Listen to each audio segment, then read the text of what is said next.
Welcome back to this, the 37th in my series on the story of the family of Abraham. Today we're looking at chapter 47 of the book of Genesis, in which Joseph presents some of his brothers to Pharaoh.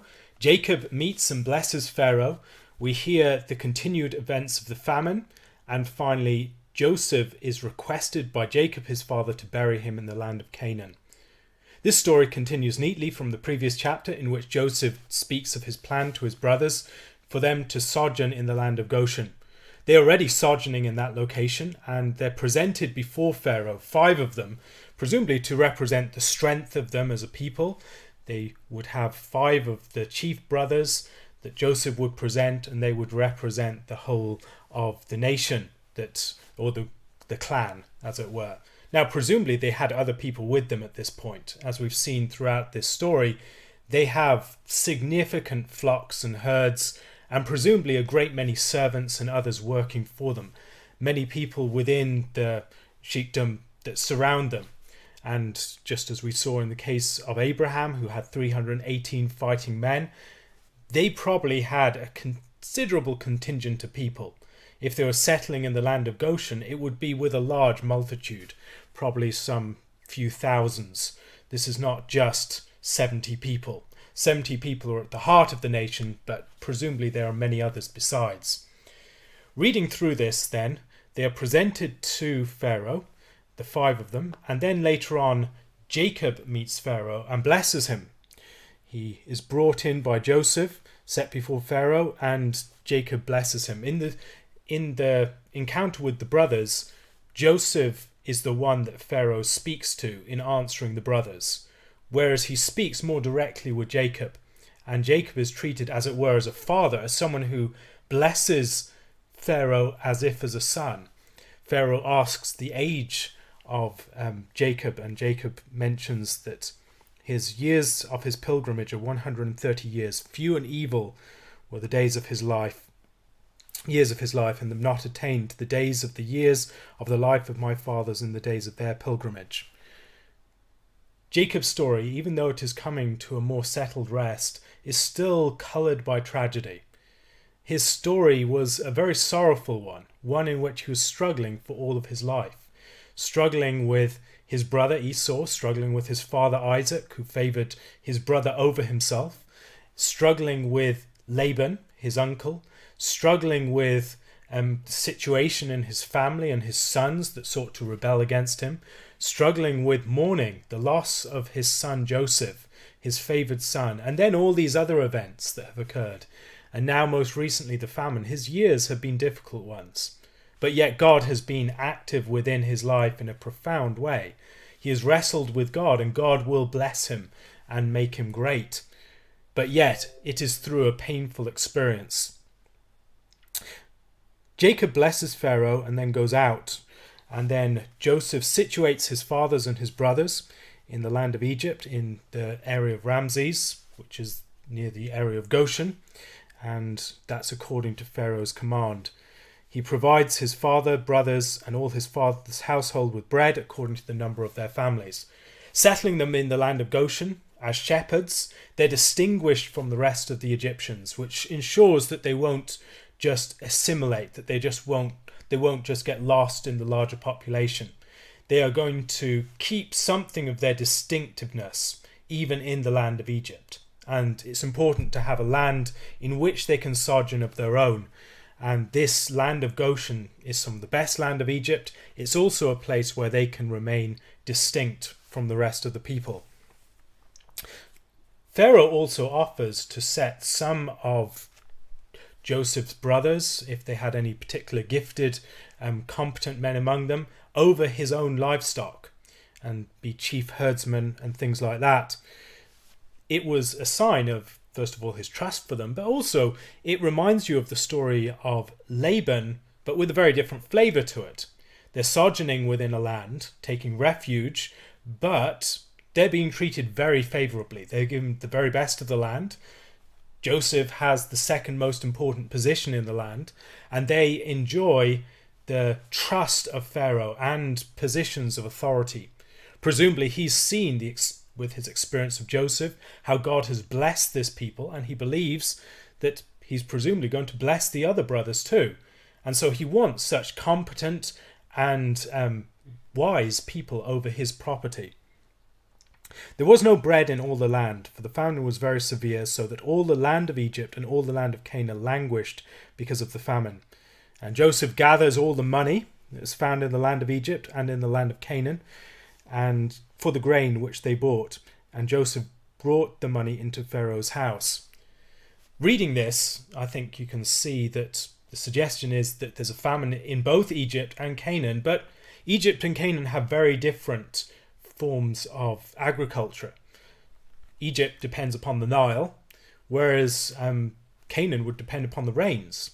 So this is a famine that's widespread and presumably depends upon different mechanisms going wrong.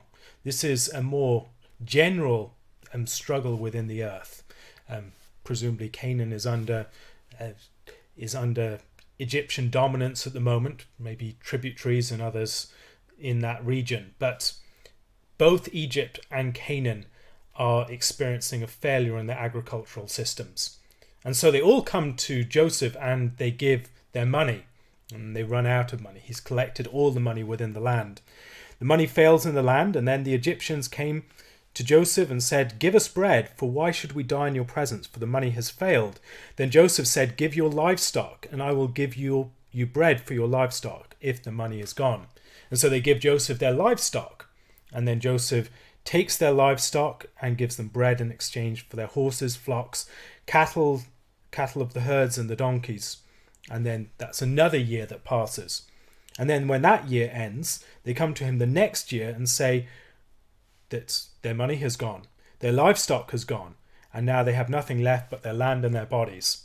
And so they give their lands and their bodies to Pharaoh as his servants. And Pharaoh gives them seed that they may live and that the land not be desolate.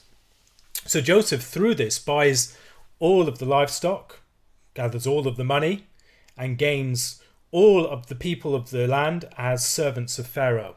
And all the land of Pharaoh, all the land of Egypt now belongs to Pharaoh. And so there's a more general decapitalization of the people of Egypt as they depend upon Pharaoh for their provision.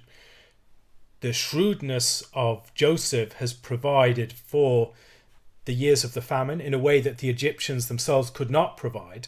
They were not effective in laying up for those years, so they depend upon Pharaoh to buy all their property, to buy their cattle, to buy their they give him all their money, and eventually they're just left as dependents upon Pharaoh as his slaves. Now, we can see this as a very negative thing, but the Egyptians don't. They see this as Joseph being their savior. What is the choice? The choice is between dying of famine or being protected by someone who's provident. And Joseph is someone who's provident, who's provided through the mechanism of the state provision for all these years of famine. And so as they as they serve Pharaoh and as they serve Joseph, they're protected. They're given security against the years of the famine. And it's not as if they don't have any property to work on. They're working as Pharaoh's servants, but they're working on land that they still control 80% of it. They have to give 20% to Pharaoh year on year, but they still control most of that land and its produce. And so it's not a bad deal considering that the alternative is losing their lives. Obviously, this is not the ideal situation. This is not something that is a positive situation. Ideally, you'd want the capital of the land to be spread widely. Within Scripture, the ideal is that every man is under his own vine and fig tree. Now, what's the point of that? It's not just that you have nice shade, it's that you have your productive property. You're not just working for Big Fig Incorporated and Megavine. You are in your own vineyard, you have your own fig trees, and you have your own productive property. And so you're not just dependent upon the state, you're not just dependent upon big business and working as a wage slave or working as someone who is a serf of the state. Neither of those situations are ideal, but yet they're a lot better than being dead. And the situation here in Egypt was such that the severity of the famine meant that because of the providence of Joseph, The state was in a position to rescue people's lives, and that was a good thing. And often people within a certain brand of Reformed thought, theonomists and others, can see any sort of central planning by the state as a negative thing, as statism. But there are occasions when it's appropriate and necessary, and a great deal better than dying by famine or some other thing.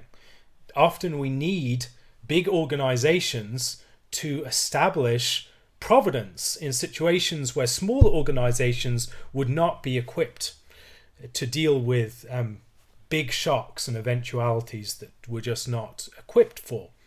And so in an ideal society, you ensure that the population is not radically decapitalized, and you want to ensure that property is returned to the people, but it can make sense for certain things to be in the hands of bigger businesses, in the hands of the state, in the hands of other agencies that collect and that are able to act on a larger level of central planning, that enables them to work with greater foresight towards the future, that also enables them to bear certain bigger shocks, for instance, of a natural disaster, if there was a tsunami within your region or a great or volcano or something like that. Having these bigger organizations enables people to get back on their feet again and recapitalize. So this is not a negative situation. But when we look at the situation of the Israelites at the beginning of the book of Exodus, we can see that maybe part of what Joseph is doing here is setting the conditions in which Israel themselves will find themselves enslaved and servants to Pharaoh at the beginning of the book of Exodus. The state has become very powerful, and it's a lot more centralized than it probably ought to be. And because the whole people are serfs of the state, when we talk about Egypt as a house of bondage, we shouldn't think of it just as a house of bondage for the Israelites. It's a house of bondage for everyone. It's a more general state of servitude. And God's ideal is to bring Israel into a land of its own where they enjoy capital of their own and they are not ultimately dispossessed. As we look through the law later on, we'll see that this is part of the intent of it. In places like Leviticus 25, you have the laws concerning slavery. There is a gracious character to someone coming into slavery in the situation of debt. They're provided for by someone else and they have security. They don't have to worry so much. And that can be a positive situation. Now, we tend to think of slavery in the context of the slavery of the American South, and that is a very different sort of slavery. This is a sort of slavery that enables people to have a safety net. When everything else fails, there is something that can support you, and that is selling yourself to a master, and they provide for you when you can't provide for yourself. Obviously, this is not an ideal situation, and so the biblical law tries to provide for land to be restored to people after a certain period of time and slaves to be set free after a particular period of time. So there's only so much time that they have to serve to pay off their debts. At a certain point, they're just set free. And that creates a situation where the people are constantly being recapitalized. If they've been decapitalized, they're not finally decapitalized. Whereas Egypt and foreigners within Israel could be decapitalized in a far more radical way. And this situation that we see here, I think, sows some of the seeds for the problems that we see at the beginning of the book of Exodus. The other thing to notice is that throughout this story, Joseph has been this faithful right-hand man. He's the gifted administrator. He's the one who can rule on account for the king. He can be the person who runs things for his father, his right-hand son, his firstborn. He can be the chief servant of Potiphar. He can be the one who's set over all the prisoners within the prison by the keeper of the prison. He can be the one who's set at Pharaoh's right hand. And in each of these positions, he's working for masters who, or a father who are, for the most part, pretty good. And they're doing things that are concerned with the well-being of those beneath their charge. But what happens when Joseph is called to serve a master who is not such a good master, a master who is oppressive. Well, when you have such an effective bureaucratic state, such a state that's centralized and powerful, when that power falls into the hands of a Pharaoh who does not know Joseph, the people are in trouble. The people face the power of an immensely centralized and powerful state that can use that power to oppress them. And so within Israel, the ideal is to ensure that capital is widely spread. It's not centered in the hands of either the state, particular corporations, or something else like that. Everyone in the ideal world sits under their own vine and their own fig tree. They all enjoy productive capital, and it is not ultimately sold and alienated from them. This then is a situation that helps us see some of the limitations of the skills of someone like Joseph. Joseph is great as the administrator of a faithful person, of a ruler that's trying to provide for the well-being of his people, of a master who's a good master and wants to run his house in a righteous and effective way. He's very good as someone who's looking after the interests of people within a prison. He's very maybe slightly less good as the firstborn exercising authority under his father, but in all of these positions he has a limitation. And yet when we come to the book of Exodus, it's not a Joseph type character that stands up. It's Levi and Moses. That part of the family is the one that acts. The part of the family characterized by zeal and the ability to uphold boundaries and establish clear lines and to struggle and to use violence in certain cases where it needs to be used through zeal. And Joseph's limitations, I think, come out at that point. So when we're reading this narrative, I think Yoram Hazony is very good on this. We need to recognize the strengths and weaknesses of a character like Joseph, that these gifts are fantastic when they're used under a righteous ruler. And in other cases, they can just lead to a situation that's ripe for oppression. The slavery here, however, is not oppression.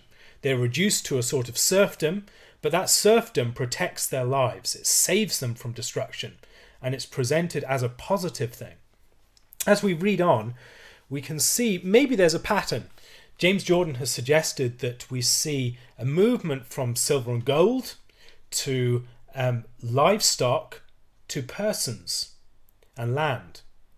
Now, maybe there is a connection. We're dealing with different years, year upon year. Maybe those years are associated with days of creation. So the first year referenced here is the fourth year of creation. So maybe the fourth year of the famine, which is associated with lights in the heavens, which are in turn associated with money.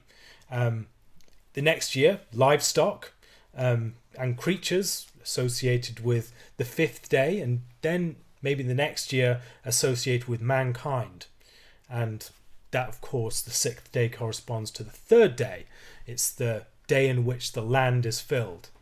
So maybe that's what's going on. I don't know. It's a possibility. It's intriguing. And it may help us to work out which year of the famine we're referring to through this. There are certain things that would not match quite so neatly. For instance, it's the livestock that are sold in the fifth year or the fifth day, and that's associated with the birds and the fish. So maybe not quite a neat match, but possibility, and it's worth thinking about. Joseph makes this a law of the land of Egypt that Pharaoh should have 1/5, except for the land of the priests only, which did not become Pharaoh's. Now, within Scripture, I think we see different rates of taxation. There's not a standard rate of taxation that kings have a certain degree of prudence in determining what is an appropriate rate of taxation. When we look in the law, I think there are concerns about the way in which kings will accumulate money. In 1 Samuel 8, there's the warning given to Israel of what will happen if they choose a king for themselves, and how that king might be oppressive and gather money and other people from the land, the daughters and the sons, to do different tasks and form military might and gather chariots and other things like that. These are all concerns that are dealt with also in the book of Deuteronomy, in the law concerning the king. What else we see here, I think, is the way that through his power over the Egyptians as effectively serfs of Pharaoh now, he is able to relocate people. So there's a certain urbanization project that I think Joseph has. So presumably many of them are left within the land to serve the land, to make sure that it's fruitful. But then a number of others are brought into the cities. And that seems to be what's referred to in these verses, in verse 21 in particular, that people are moved into the cities and there's some sort of urbanization project, building projects and other things like that are going on. Now, this chapter ends with Jacob speaking to Joseph. So Jacob's life is 147 years, a maximum break, although that's not the symbolism. The time comes near that he must die, and he called Joseph to him and said to him, "Now if I have found favour in your sight, please put your hand under my thigh and deal kindly and truly with me. Please do not bury me in Egypt, but let me lie with my fathers. You shall carry me out of Egypt and bury me in their burial place." And he said, "I will do as you have said." Now, this is something that we see increasingly towards the end of this book. This emphasis upon dying, upon blessing, and upon burial. The significance of burial is very important in both the story of Jacob and the story of Joseph. These burials are burials that are significant, that they are signs of promise, that Israel will eventually be restored to the land of Canaan. They will settle there. But it is a promise that says something more. As we've read through this story, I've already mentioned that Joseph was the right-hand man for a number of people. He was the firstborn, as it were, of his father. He was the right-hand man, the chief steward and servant of Potiphar. He was the one who was raised up by the keeper of the prison, and then he became the right-hand man of Pharaoh. And as we've read this, I've already noted that we see a parallel between Pharaoh and Jacob. They're both like father figures to Joseph. And at this point, it might seem that the two come into collision. Jacob is the father of the savior of Egypt. Presumably, Pharaoh would want for him to be buried in a place of state, even in the context of Egypt itself, maybe in some great royal tomb, maybe in some other official location, some sign of the honor within which this man was held. But yet, Jacob wants to be buried in the land of Canaan with his family. That is a very serious break with the wishes of Pharaoh. And Joseph is caught between the two of them. Is Joseph going to be faithful to his father Pharaoh and try and make sure that everything is in keeping with Pharaoh's desires? Or is he going to be one who obeys his father Jacob's wishes? He's caught between the two. Now, Jacob at this point may wonder, with whom is Joseph's primary loyalty? He left me many, many years ago. He's pleased to see me again, but is Pharaoh his true father now? Has he bonded himself to Pharaoh far more to me? And it's at this sort of point that we see the question being answered. Is Joseph a faithful son to Jacob? Or is he primarily on the side of Pharaoh? Is he someone who's a true son of the covenant? Or is he someone who is now being thoroughly Egyptianized? As we look back through the story, he's married the daughter of an Egyptian priest. He's had children in Egypt. He's settled in Egypt. Is he going to just identify with the Egyptians and become just another one of them? Or is he going to identify with Jacob himself, with the God of Abraham, Isaac, and Jacob, and the people of Abraham, Isaac, and Jacob? Who are his real people? Who is his true father? And it's this question that Joseph's response and willingness to vow to bury Jacob in the land of his fathers, that testifies to his sense of his true identity. that although he's spent all these years in Egypt, he's forgotten the land of his trouble in Canaan, as he has Ephraim and Manasseh.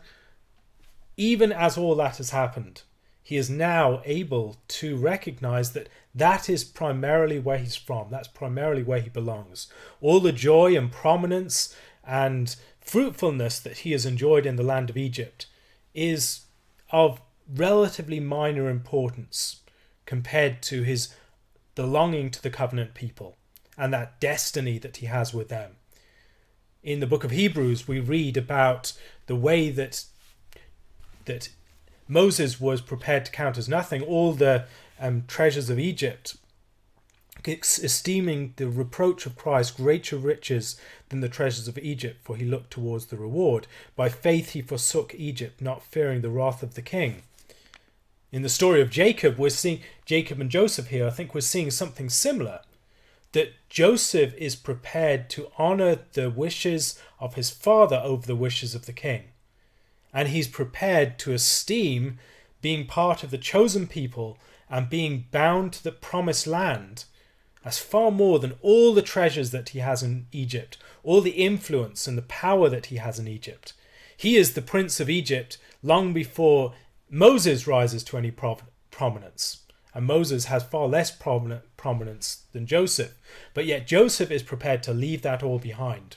Later on we'll see he himself wants to be buried in the land of Egypt, buried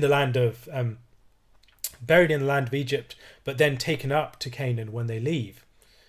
This then, I think, helps us to see some of the themes of the story that have been playing since chapter 37 reaching a fuller conclusion.